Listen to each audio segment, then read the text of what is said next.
Podcasting isn't just a trend. It has become a fundamental part of how we share and consume stories in the modern world. Think about it. While you drive, while you do the dishes, while you walk your dog.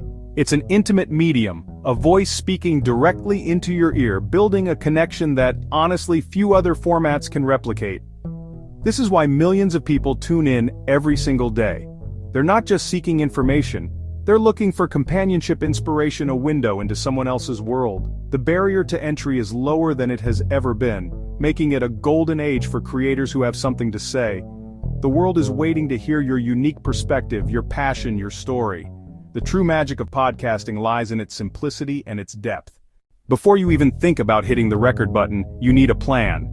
A great podcast is built on a strong foundation, and that foundation is its format and content strategy. Think of your format as the container for your ideas. Is it just you speaking directly to your audience? This is the solo or monologue format, great for experts or storytellers who can carry a show on their own. Or do you thrive on conversation? A co-hosted show brings dynamic energy, as two or more people bounce ideas off each other. Another popular option is the interview format, where you bring on a new guest each episode to share their expertise. Each format has its own rhythm, and demands a different kind of preparation. Once you have a format in mind, it's time to brainstorm your content. What is your show about? Don't just say history or cooking, get specific. Is it about the forgotten women of the scientific revolution? Is it about mastering one-pot vegan meals? The more specific your niche, the easier it will be to find your dedicated audience. Let's talk about gear. This is where, honestly, many aspiring podcasters get intimidated and give up. They imagine needing a room full of complex, expensive equipment.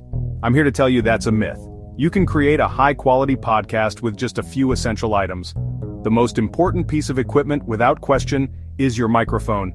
Your voice is the star of the show, and a good microphone ensures it sounds clear and professional. You don't need to spend a fortune. A fantastic starting point is a USB microphone like the Blue Yeti, or the Audio-Technica at 2020. These plug directly into your computer and are incredibly easy to use.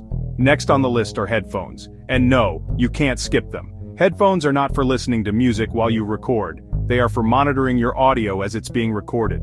You will need software to capture the audio, and the best place to start is with a free program called Audacity. You have your gear and your episode plan. Now it's time for the magic to happen, the recording session. The single most important factor in getting a clean recording isn't your microphone, it's your environment. Professional recording studios are treated with special acoustic foam. You can create a similar effect at home for free. Choose a small room with lots of soft surfaces. A walk-in closet filled with clothes is a podcaster's secret weapon. Position your microphone about 6 to 10 inches away from your mouth, slightly off to the side rather than directly in front. Do a quick sound check. Record yourself speaking for about 30 seconds at your normal volume. Then, listen back with your headphones. Adjust the input gain on your microphone or in your software until your voice sounds clear and strong without peaking. This simple check can save you hours of frustration in the editing process later on. Raw audio is like a block of marble. Editing is where you chisel it into a masterpiece. Post-production is where you elevate your podcast from good to great. Open your audio file in Audacity. Listen through the entire recording. Make cuts as you go. Remove mistakes, remove long pauses, remove coughs. Cut any sections that don't add value. Be ruthless. Cut tangents that don't serve the main goal. Create the best possible listening experience. Use the noise reduction tool. Select a short section of pure background noise. Apply the effect to the entire track. This can make amateur recording sound much more professional. Add your intro music. You've recorded and edited a fantastic episode. It sounds amazing, but right now it's just an audio file sitting on your computer. How do you get it into the ears of listeners? Apple Podcasts, Spotify, Google Podcasts. The answer is through a podcast hosting service. You don't upload your episodes directly to these platforms. Instead, you upload your audio file to a host that stores and delivers large media files. Libsyn, Buzzsprout, Transistor.fm. They are the crucial bridge between you and your audience. The most critical piece, your RSS feed. RSS stands for really simple syndication. The RSS feed is the key that unlocks distribution. Your podcast is now live and available to a potential audience of millions. Publishing your podcast is a huge accomplishment, but your work isn't quite done. Now you need to help people find it. Marketing doesn't have to be complicated or expensive. The easiest place to start is with your existing network. Share your podcast with your friends. Share your podcast with your family. Share your podcast with your colleagues. As you grow, it's important to be aware of a few key legal considerations.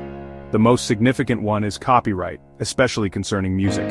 You cannot simply use your favorite popular song as your intro music. That music is protected by copyright, and using it without permission can lead to legal trouble and getting your podcast removed from platforms. You must use music that you have a license for. It will be determined by the power of your voice and your story.